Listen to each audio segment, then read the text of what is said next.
प्रातः क्लास चल रहा था। 9 जनवरी 1966 रविवार को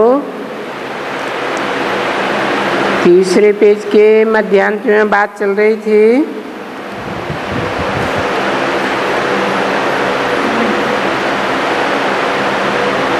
कृष्ण तो जन्म लिया,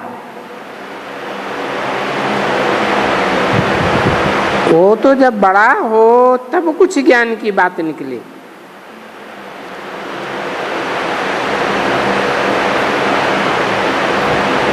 और बाप तो बैठ करके झट परिचय सिखलाएंगे।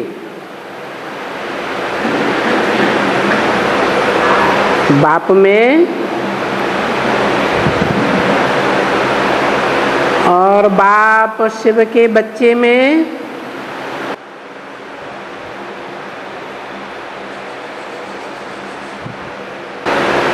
ज्ञान के लेन देन में क्या अंतर है?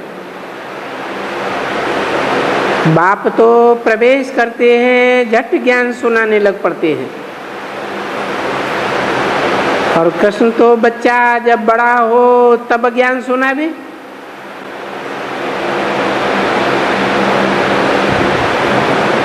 हद में भी ऐसे ही होता है। यहाँ तो बेहद की बात है। शिव बाप ने मुकर्रर रथ में आते ही ज्ञान सुनाना शुरू कर दिया यज्ञ के आदि में। कृष्ण बच्चा तो 10 वर्ष के बाद ज्ञान सुनाता है। ब्रह्मा के मुख से वाणी निकली। ऐसे ही एडवांस ज्ञान भी राम बाप के द्वारा प्रत्यक्षता रूपी जन्म लेने के साथ ही साथ सुनाया जाता है। और कृष्ण की आत्मा एडवांस ज्ञान लेने में जब तक सगीर हो तब तक तो एडवांस ज्ञान सुना ही नहीं सकती।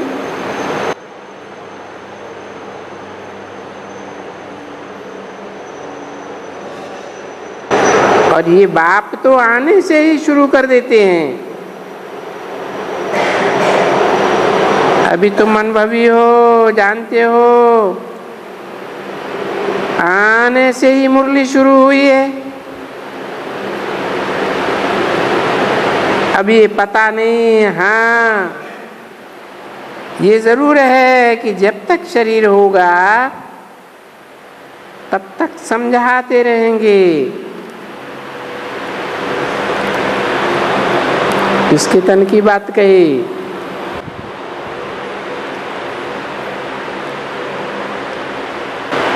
है। जब तक शरीर होगा तब तक समझाते रहेंगे। और अभी भी सब बात समझाते रहते हैं।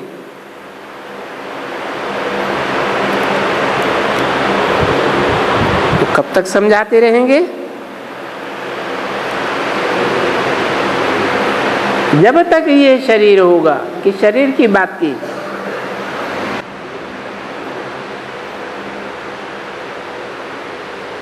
अरे ब्रह्मा के तन से बात चल रही थी ना। 66 की वाणी है ना। तो बाबा ने इशारा दे दिया कि ये तन सदैव रहने वाला नहीं है, टेम्परेरी तन है। इसलिए बोला जब तक शरीर होगा तब तक ये बेसिक नॉलेज समझाते रहेंगे। और सब बातें अभी भी समझाते रहते हैं। कहते हैं बच्चे, ये माया बड़ा तूफान देगी, क्योंकि ये मंजिल बहुत बड़ी है, बड़ी जबरदस्त मंजिल है। यानी विश्व का मालिक बनते हो तो कोई कम बात थोड़ी है। बड़े बड़े राजाएं बनते हैं तो भी बहुत कुछ दान पुण्य करते हैं, बहुत बहुत बहुत जब कोई करते हैं तो राजाएं बनते हैं। सो भी क्या, वो तो एक जन्म के लिए बनते हैं।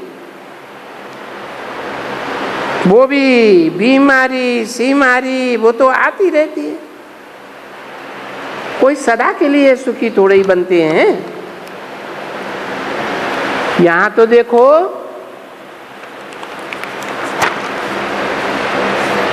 तुम बच्चों को कितना ऊंचे ऊंचे वर्षा मिलता है। 21 जन्म के लिए न रोग न बीमारी न कोई प्रकार का दुख।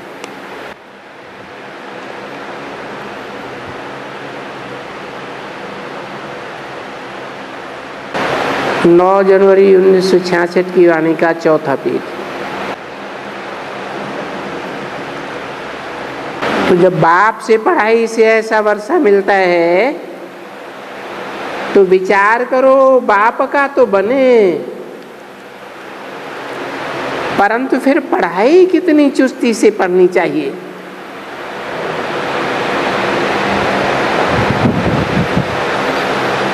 कितनी समझने की बात है। फिर बाप कहते हैं कि बच्चे तुम ब्राह्मण हो, तुम्हारा धर्म ही है ये सत्यनारायण की सच्ची कथा सुनाना।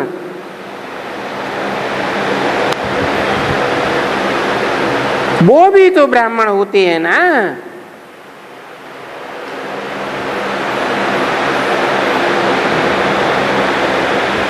जो चौपड़ी में छपी हुई सत्यनारायण की झूठी कथा सुनाते हैं, और वो कथा भी ब्राह्मण ही सुनाते हैं। सत्यनारायण की कथा कहो, तिजरी की कथा कहो, गीता की कहो, भागवत की कहो, वगैरह वगैरह, ये ब्राह्मण ही हैं अक्सर करके जो सुनाते हैं। अरे अभी ये सन्यासी घुस पड़े हैं, परंतु इनका घुसना भी ड्रामा में नूद है। यहां तो एक दफा घर छोड़ा, फिर उनको यहां कभी नहीं आना चाहिए।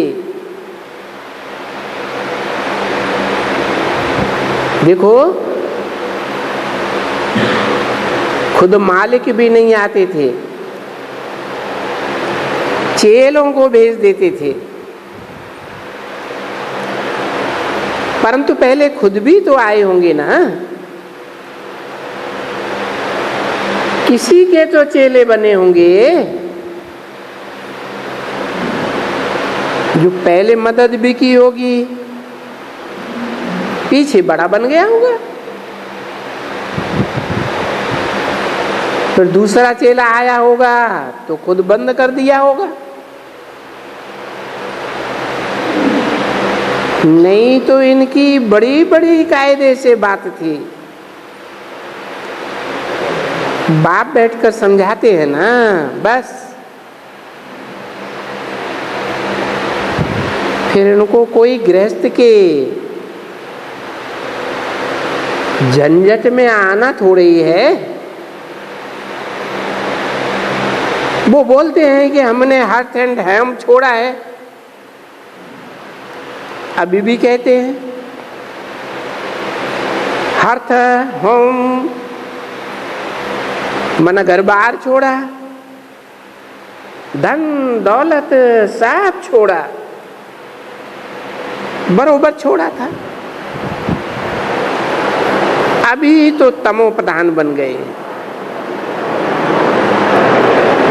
अभी तो हर्थ होम क्या, अभी तो घरों में आ गए। जैसे दूसरे गृहस्थी फ्लैट में रहते हैं, धंधा धोरी करते हैं,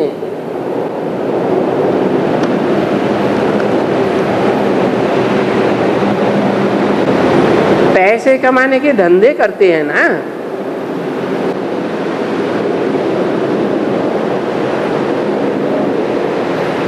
दूसरे वो धंधा करते हैं, ये शास्त्र वगैरह सुने हैं, उसका भी धंधा करना होता है। नहीं तो बाबा ने समझाया है कि सन्यासियों को भक्ति मार्ग नहीं चाहिए, क्योंकि भक्ति मार्ग वालों को ही ज्ञान मिलना है। सन्यासियों को तो भगवान आकर ज्ञान नहीं सुनाते, क्योंकि ये सन्यासी तो भक्ति छोड़ देते हैं ना। तो ये है भक्ति और ज्ञान। अभी तुम अच्छी तरह से समझ गए, जिन्होंने जास्ती भक्ति की होगी वो जरूर अच्छे से समझ गए होंगे। किसने जास्ती भक्ति की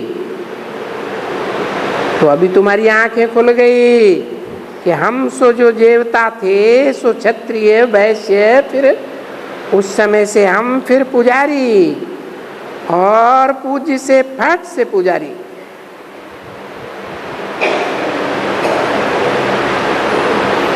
पुजारी बने तो फिर भक्ति भी हमको ही करनी है।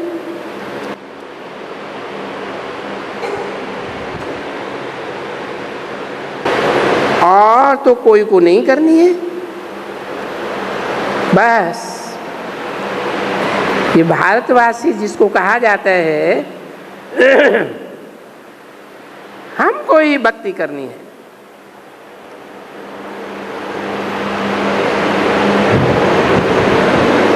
कोई विदेशियों को नहीं करनी है, ना और धर्म वालों को करनी है। तो देखो अभी दूसरे कोई धर्म को भक्ति नहीं करनी। हमने ज्ञान से इतना सुख पाया, दूसरे कोई धर्म वाले इतना ज्ञान लेते नहीं है तो इतना सुख भी नहीं पाते। मैं यहाँ की बात करता हूँ। संन्यास धर्म तो है ही हर्ट एंड होम को छोड़ने का।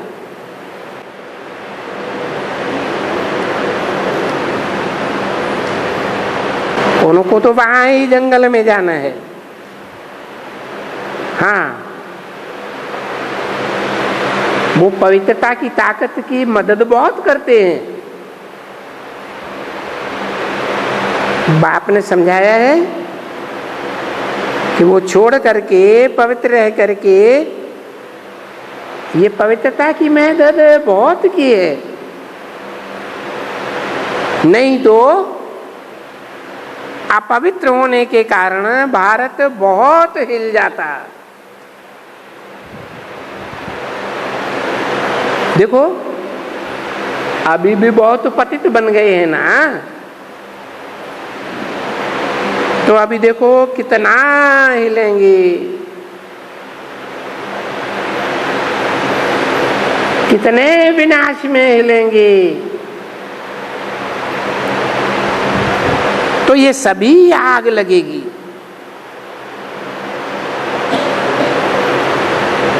तो देखो ये हिलने डुलना टू मच हो गया ना, बहुत पतित हो गए तो अब आग लगेगी। अच्छा, ये आग क्यों लगेगी? क्योंकि पतित बनने के बाद फिर पावन दुनिया आनी है। जब भी किसको पावन करना होता है, सोना को प्योर सोना बनाना होता है तो क्या करते हैं? आग में डालते हैं तो पावन हो जाएगा। तो ये विनाश की आग है।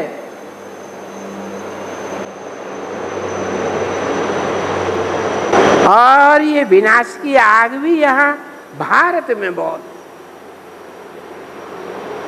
खून की नदियां बहती हैं।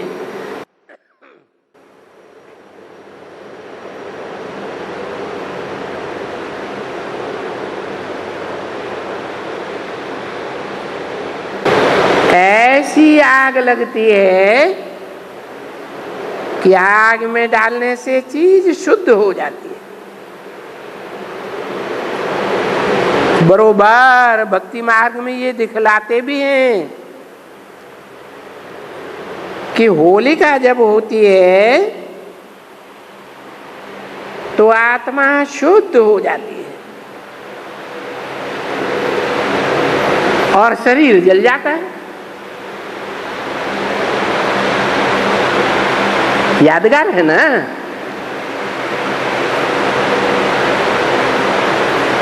वो गोबर की गुलेरियां बनाते हैं, उनमें धागा डालते हैं, गुलेरियां जल जाती हैं तो सब शरीर जल जाएंगे, माने देवान खत्म हो जाएगा। तो फिर इतनी जो आत्माएं हैं वो जल करके क्या होती हैं?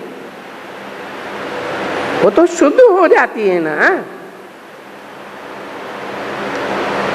भले हम वो समझाए देते हैं कि इनको हिसाब किताब भी चुकतू करना होता है।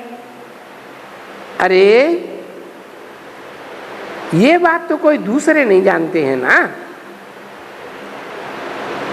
ये ऊपर की बातें तो ठीक है ना कि होती हैं, कि दिखलाने के लिए कि आत्मा अमर है, शरीर छूट जाता है,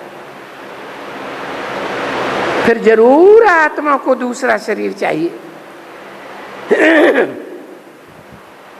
तो होलिका जो ये लगती है, देखो ये घर घर में दिखलाते हैं,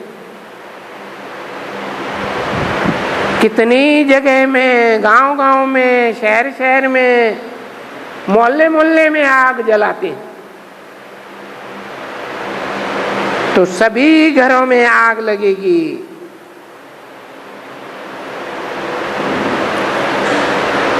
और सारी दुनिया को आग लगेगी ना।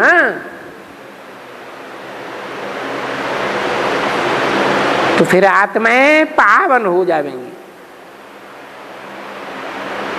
ये जो होलिका मनाते हैं ना, अब ये जब विनाश होगा तब इनका ये भक्ति मार्ग में सब कुछ चला जाएगा। जो इस समय में हो जाते हैं, ये दीपमाला में जो भी रहस्य है, रखड़ी बंधन है, होली है, दूजे त्योहार है, फलाना फलाना, ये सब इस समय की बातें हैं। परंतु मनुष्य तो कुछ भी नहीं जानते। ये भक्ति मार्ग कब से शुरू हुआ? कह देते हैं अनादि से। अब अनादि का तो अर्थ कोई जानते ही नहीं है।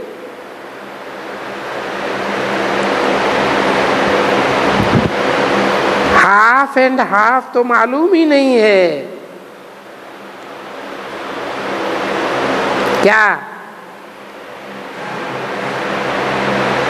उन बच्चों को जो भक्ति मार्ग वाले हैं उनको हाफ एंड हाफ का पता ही नहीं है कि आधी दुनिया सुख की है और आधी दुनिया दुख की है, आधी दुनिया ज्ञान मार्ग की है और आधी दुनिया भक्ति मार्ग के दुख की है,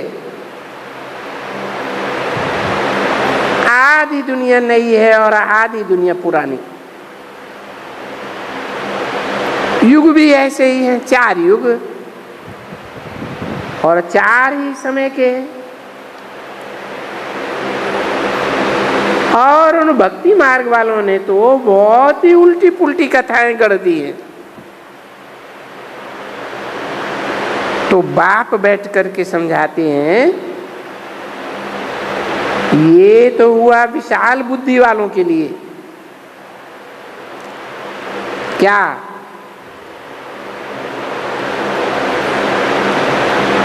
जो भक्ति मार्ग की बातें विस्तार में बाप बैठ करके समझाते हैं, ये विशाल बुद्धि वालों ये बच्चों को समझने के लिए है, जिनको आगे चल करके भी बहुत कुछ समझाना है।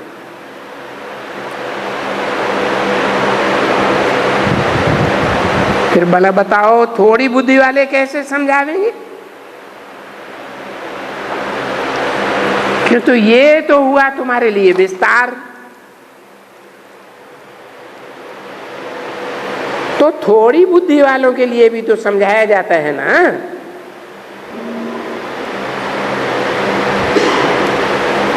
9/1/1966 की वाणी का 5वां पेज।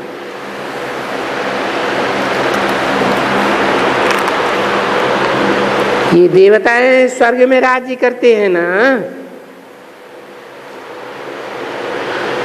तो उस समय भारत स्वर्ग था।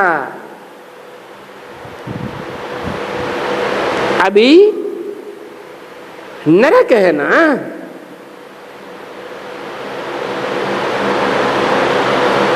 तो जरूर मनुष्य को 84 जन्म भोगना तो है ना। और 84 भी जन्म वो ही भोगेंगे जो पहले पहले रंगमंच पर आए होंगे। ये दुनिया एक रंगमंच है ना। जो पीछे आए होंगे वो 84 जन्म थोड़े ही भोगेंगे। पीछे आने वाले कमती कमती जन्म भोगेंगे।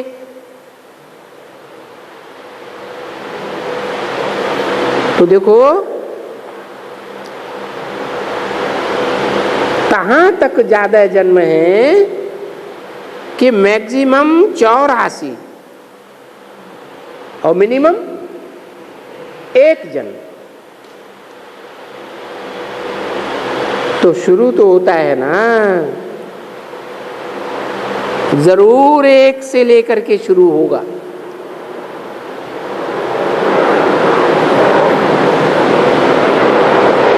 चौरासी से लेकर के चले आओ 1 जन्म तक।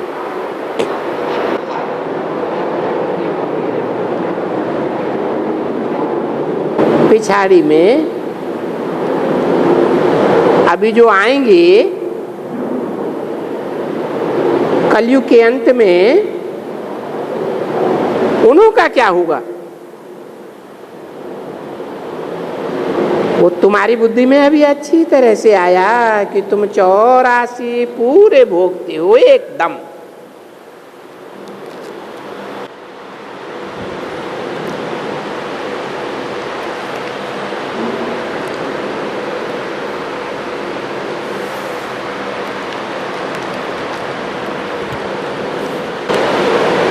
अभी ये तुम्हारा अंतिम जन्म है।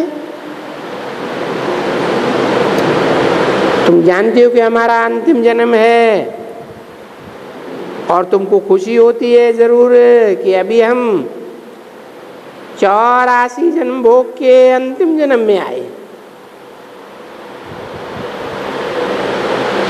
अभी तुमको रंज नहीं होना चाहिए कि हाय हमारे 84 जन्म पूरे हुए।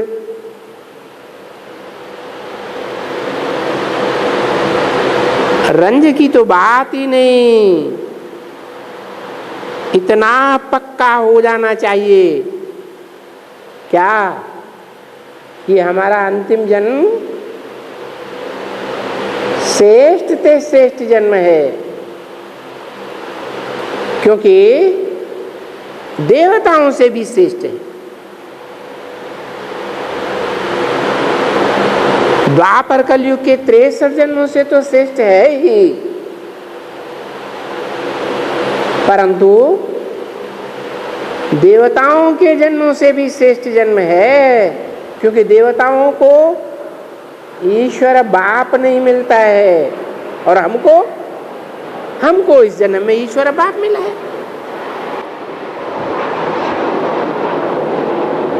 तो पिछाड़ी जब हो तो मौत तो होगा ना। एक आखानी होती है, कहते हैं कि हम इतना इतना मिर्च खाएंगे, इतना पानी पिएंगे, तो डरना नहीं। पीछे ऐसे कह देते हैं, देखो तुम डर गए क्या, है तो अभी की बात कि तुमको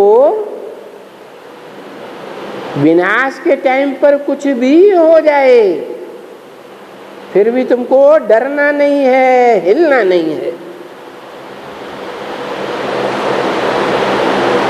बड़े बड़े जबरदस्त तूफान लगेंगे, लड़ाई के समय तुम क्या समझती हो, बस ये सब होगा। अरे ये पाकिस्तान की तो सन 47 में कोई लड़ाई नहीं थी। अभी जो लड़ाई हुई है ये भी कोई लड़ाई नहीं, हिंदुस्तान पाकिस्तान की। वो पहले तो पार्टीशन था। अरे अब तो विनाश में ये रक्त की नदियां बहनी हैं,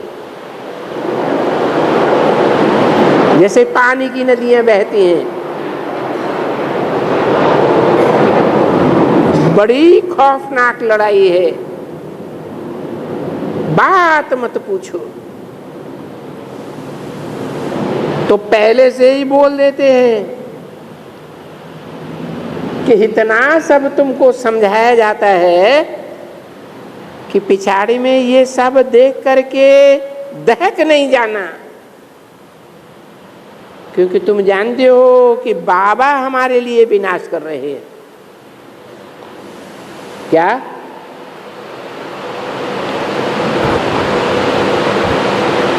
क्यों नहीं हिलना चाहिए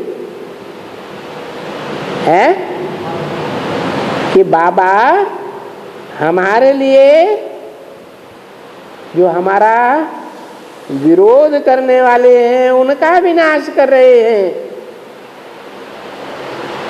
हमारे लिए विनाश कर रहे हैं। हमारा विनाश नहीं होना है। हाँ, हमको तो ये पुराना शरीर भी छोड़ना है। छोड़ना है?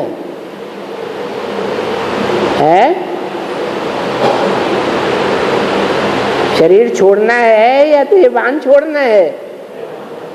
शरीर का भान भी छोड़ना है। ये तो पुरानी जूती है ना। और हमको इस पुरानी जूती का मोह छोड़ करके अभी जाना है। तो जैसे एक बात है, कुछ भी हो जाए हम कभी भी नहीं डरेंगे। हम तो बाबा की याद में रहते हैं। फिर पीछे वो डर निकल जाता है। पीछे से जो तूफान आते हैं ना, ये जब पिछाड़ी हो जाती है तूफानों की, तो अति का अंत हो जाता है। तब ये तूफान कम होते हैं, नहीं तो पिछाड़ी तक तूफान बड़े जोर से आएंगे।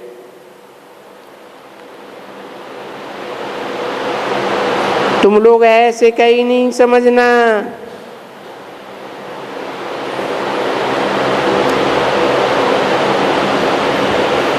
कि तूफान कम होते जाएंगे,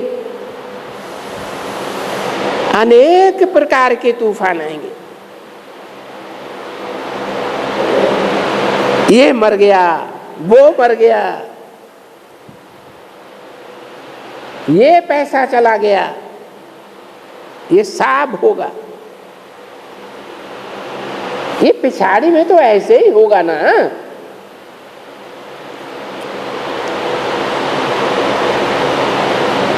ये पैसा चला गया, ये जल गया, इनका मकान जल गया, अर्थक्वेक में साफ खलास हो गया। सो ऐसे तूफान ढेर के ढेर होंगे।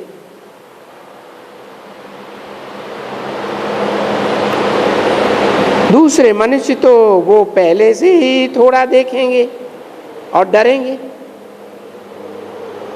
तुमको तो डरना नहीं है ना, तुम तो देखेंगे तुम्हारे सामने रक्त की नदियां बहती रहेंगी और तुम तोपों का आवाज भी सुनते रहेंगे। देखो अभी भी हम नजदीक में रहते हैं,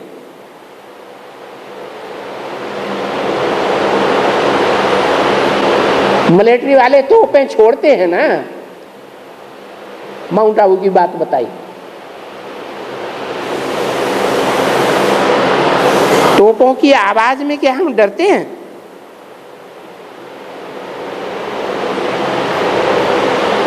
परंतु ऐसे नहीं है कि तुमको कहां से हटना नहीं है।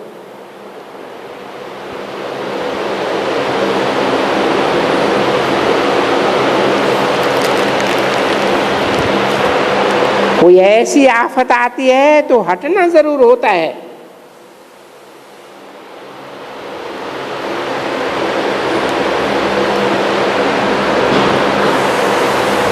जैसे बाबा कहते हैं, जब देखो कि ये बहुत गड़बड़ हो गई और लड़ाई की कुछ तेज रफ्तार हो गई, तो तुम बच्चे चले आना हमारे पास।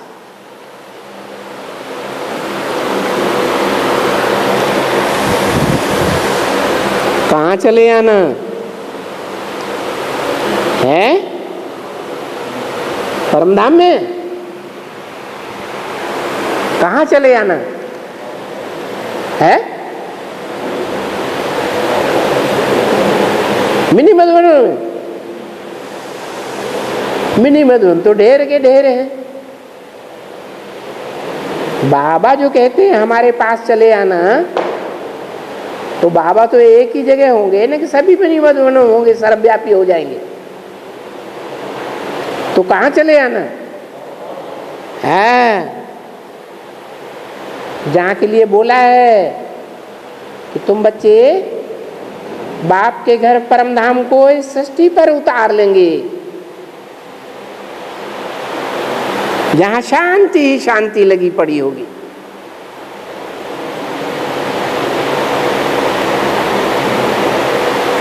तो तुम बच्चे फिर यहां आकर के रह जाना। कहाँ है? कहाँ आकर के रह जाना? अरे माउंट आबू में, जिसे महामधुबन कहा जाता है।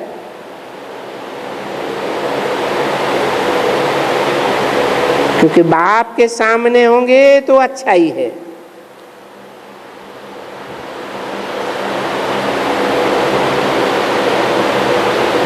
बहुत हंगामा होगा तो तुम पहले से ही आकर के यहाँ रह जाते हो झट से।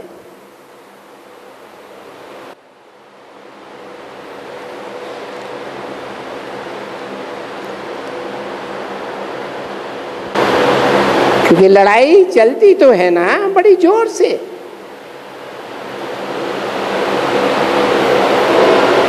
कोई एक समय में थोड़ा ही सब कुछ हो जाता है। कोई समझते एक चुटकी में विनाश हो जाएगा। अरे इतनी बड़ी दुनिया है, एक चुटकी में कैसे हो जाएगा?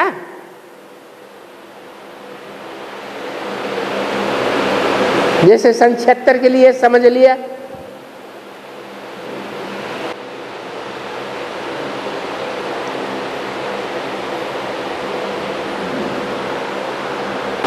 तो थोड़े समय में थोड़े ही कुछ हो जाता है, टाइम लगता है। पहले पहले तो विनाश विलायत में ही शुरू होता है।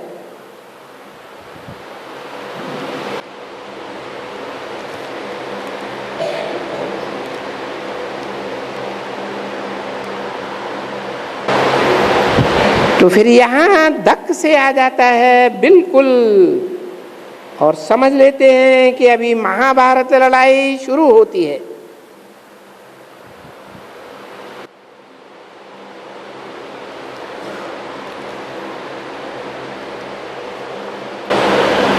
और इस महाभारत विनाश में टोटल विनाश,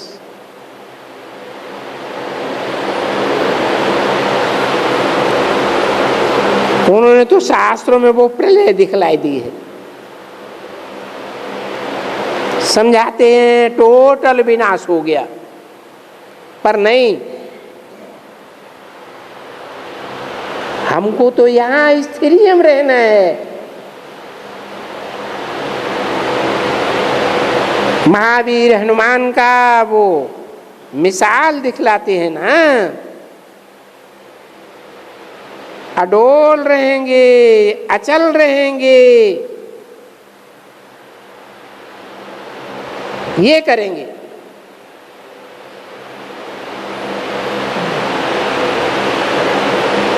तो जो मेहनत है ये अडोल रहने की मेहनत है।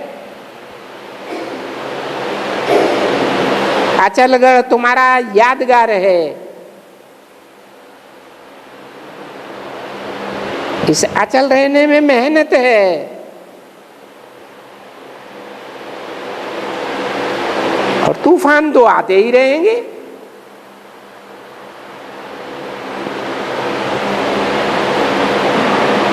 तूफान में भी तूफान हुआ ना,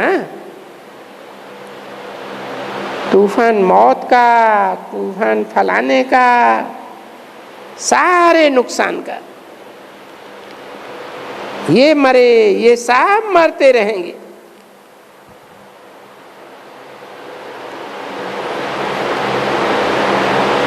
अरे विलायत में बहुतों को मरे, बहुतों को आप मारेंगे, ढेर के ढेर मरेंगे।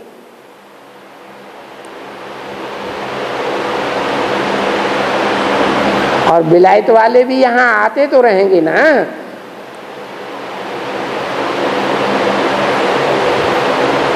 डर तो जाएंगे ना कि विलायत में लड़ाई शुरू हुई, फलाना मर गया, रोते रहेंगे, रोते रहेंगे। कैसे आएंगे? आ जावे कोई 10-20 हजार खर्च करके, कोई एरोप्लेन की टिकट मिल जावे तो आ जावे, बहुत ही सुनाते रहेंगे। परंतु तुमको यहाँ बहुत अडोल होकर रहना है। अपने घर में बैठ करके ये पुरुषार्थ करना है कि हम तो अभी शरीर का भी ख्याल नहीं करते हैं। कौन सा अपना घर है? हाँ, ये भी तो पुराना है ना शरीर। हमको तो अभी घर जाना है, और ये पुराना कपड़ा क्या करेंगे? तुमको दिन प्रतिदिन इस पुराने कपड़े से नफरत आती जाती रहेगी। तो बैठ करके ये पुरुषार्थ करना पड़े।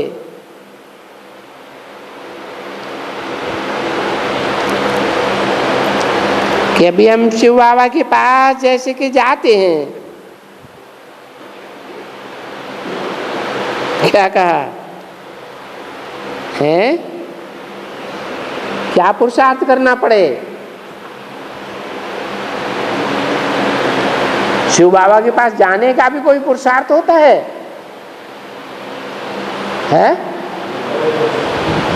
शिव बाबा के पास जाएंगे तो कोई पुरुषार्थ करना होता है क्या? अरे शिव बाबा का घर है परमधाम, परमधाम में कुछ लेकर के जाएंगे,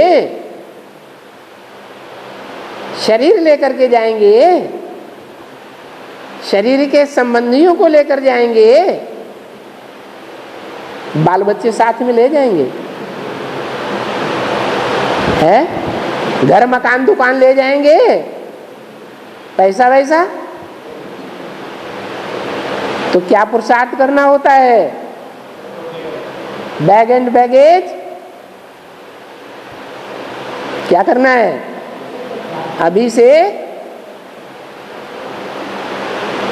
इकट्ठा करना है, विस्तार न फैला रहे।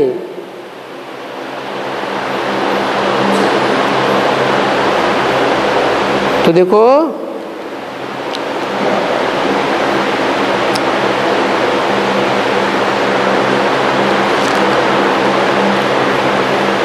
ये पुरुषार्थ करना है त्याग करने का।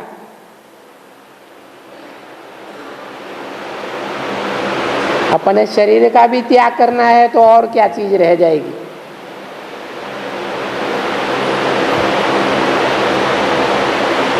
अभी हम शिव बाबा के पास जैसे कि जाते हैं,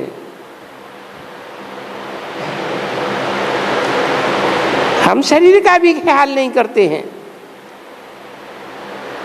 तो देखो ऐसी जब किसकी किसकी अवस्था आ जाती है,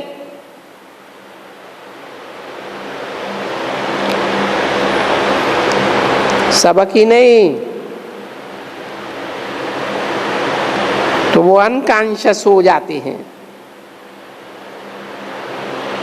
परंतु वो अनकॉन्शियस गिरने की नहीं होती है, नहीं, बस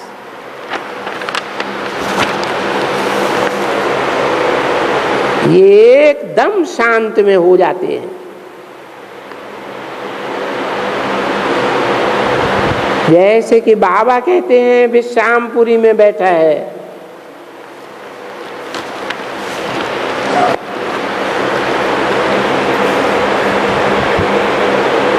जैसे यहां बैठे हो तो गिरते थोड़े ही हो, तुम तो साक्षात्कार में गुम हो जाते हो। पीछे कोई बोलते हैं कि हम पार गए, कोई बोलते हैं रास्ते में थे, फलाने थे, पर गिरते तो नहीं है ना। तो अपनी ये सभी अवस्था अच्छी तरह से समझ करके पक्की करनी है। बाप बैठ करके जो समझाते हैं और बाकी तो मनुष्यों को समझाना दिन प्रतिदिन बहुत सहज है। अरे भाई तुम खुद मुख से कहते हो कि हमारा बाप स्वर्गवासी है, तो नरक में हो ना। बाप स्वर्गवासी हुआ तो स्वर्गवासी होने से पहले नरकवासी था ना।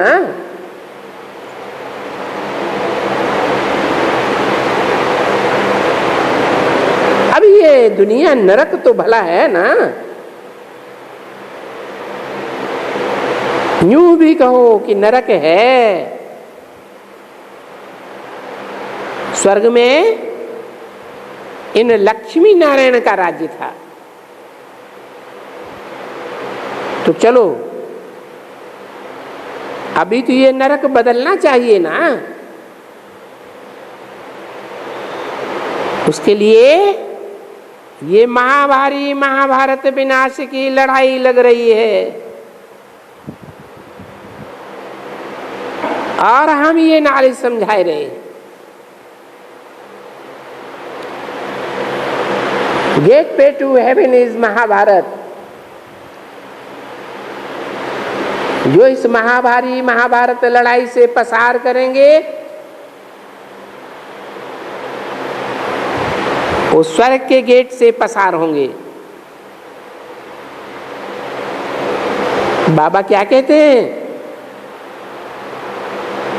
अभी यात्रा पर घर जाना ही है, तो अभी तुम ये यात्रा सीख लो, क्योंकि इस रूहानी यात्रा से फिर वापस नहीं आना है। उन जिस्मानी यात्राओं से तो वापस आ जाते हैं।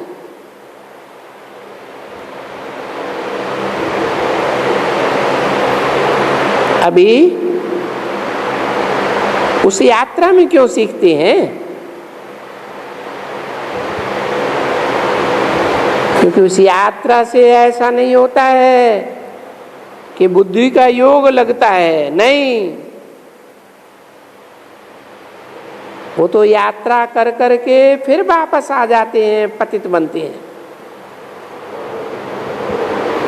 या तो फिर उस पतित दुनिया में वापस आना ही नहीं है।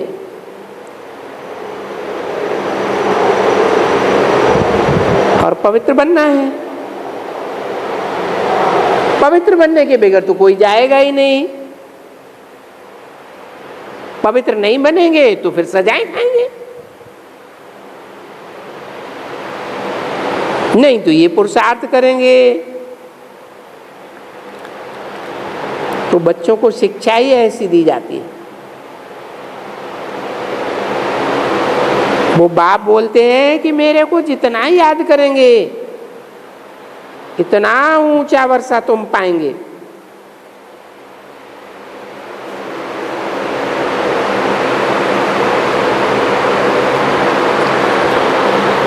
क्योंकि ये रेस है।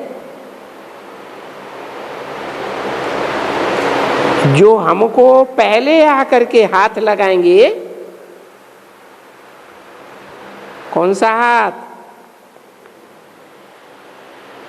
बुद्ध रूपी हाथ है। जो हमारे से पहले टच करेंगे तो पहले जाकर इम्तिहान लेंगे। उनके लौटने की तो बात ही नहीं।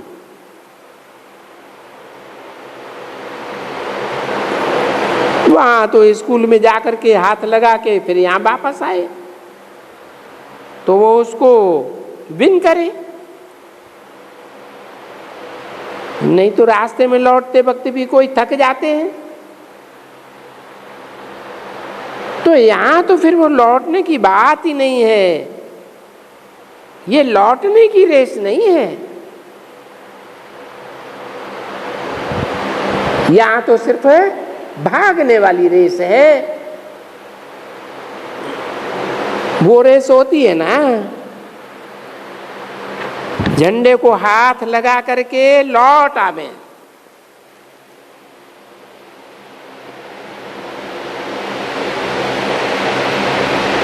है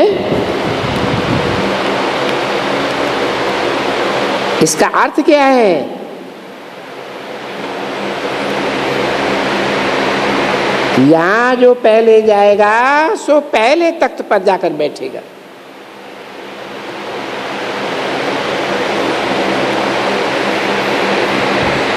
ये लौट करके यहां आना नहीं है पुरानी दुनिया में।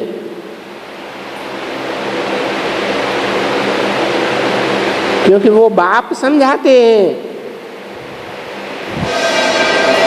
तुम यहां से गए तो गए, फिर यहां इस पुरानी दुनिया में तुमको आना ही नहीं। यहां से जो जाए जा करके पहले हाथ लगाएगा सो पहले गद्दी पर जरूर बैठेगा, देखो कैसी फर्स्ट क्लास रेस है, और बहुत समझ की रेस है ना। आत्माएं तो सब कुछ समझती है ना। आत्माएं इन आर्गन्स द्वारा, कर्मेंद्रियों द्वारा बाबा की वाणी समझती है और फिर दूसरों को भी समझाते हैं। अब ये जानते हैं कि बरोबर हमारा बाबा तो बिल्कुल ठीक बताते हैं, और हूबहू कल्प कल्प हमको ऐसा ज्ञान देते आते हैं। इस समय में आकर के कहते हैं बच्चे, अब ये बच्चे किसको कहा? आत्मा को कहा, जो आत्मिक स्थिति में स्थित होते हैं। तो ये बात कोई गीता में तो नहीं लिखी है,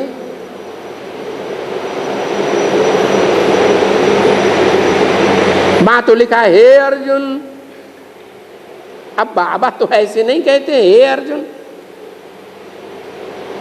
ये बाबा तो बच्चे बच्चे कहते हैं, ऐसे तो नहीं कहते हे गुलजार, हे फलाना फलाना। अरे यहां कितनों का नाम लेकर के कितने का लेंगे? तो यूं कहें कि हे बच्चों, देखो भक्ति मार्ग में और यहां में कितना फर्क हो गया।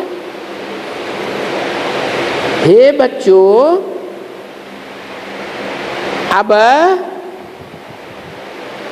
माम एकम याद करो।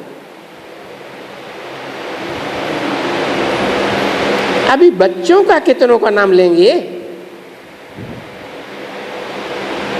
वहां भक्ति मार्ग में तो अर्जुन का नाम लेकर के खलास कर दिया, और यहां तो है गीता पाठशाला।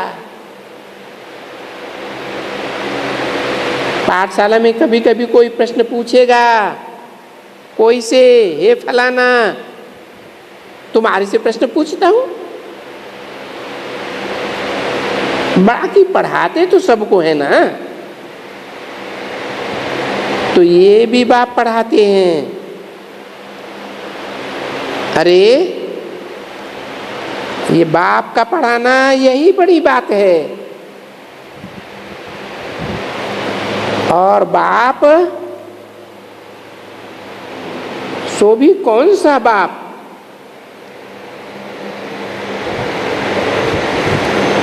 पहले तो बाप का बने,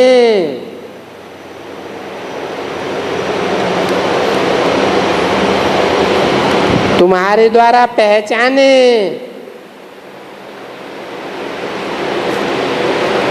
कि अभी हम उनके बने हैं। किनके? है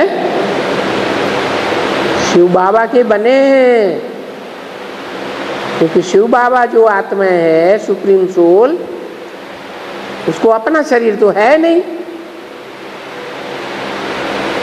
तो जरूर कोई के शरीर में प्रवेश करके अपना बनाता है ना। उस वेद के आत्माओं के बाप ने हमको अपना बनाया है, अडॉप्ट किया है। अभी हमको बैठ करके अपने रचयिता रचना की सारी नॉलेज सुनाते हैं।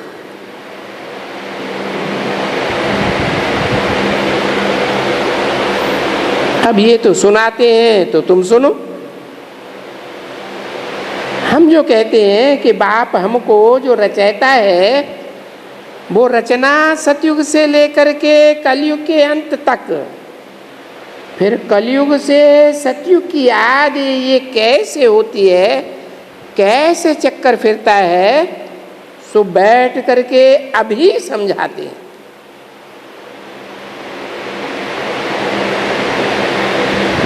सतयुग में तो नहीं समझावेंगे, क्योंकि पीछे त्रेता युग, त्रेता द्वापर आने वाला है, जरूर इस समय में आवेंगे। जबकि संगम पूरा हो, चारों युगों का कल्प पूरा हो, तो ये कल्प जब पूरा होता है तो पास्ट हो गई, उनका सभी समाचार हमको सुनाते हैं, सारी हिस्ट्री समझाई जाती है ना।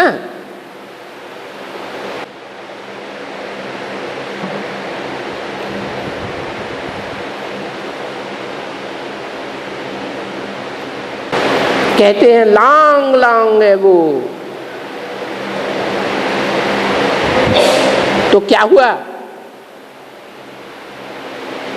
तो बाप बैठ करके बताते हैं 5000 वर्ष पहले भी मैंने तुमको ये नॉलेज सिखाई थी। फिर क्या हुआ था?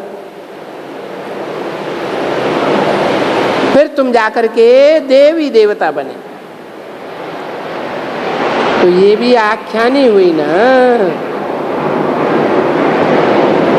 तो तुम्हारे 84 जन्मों की आख्यानी है।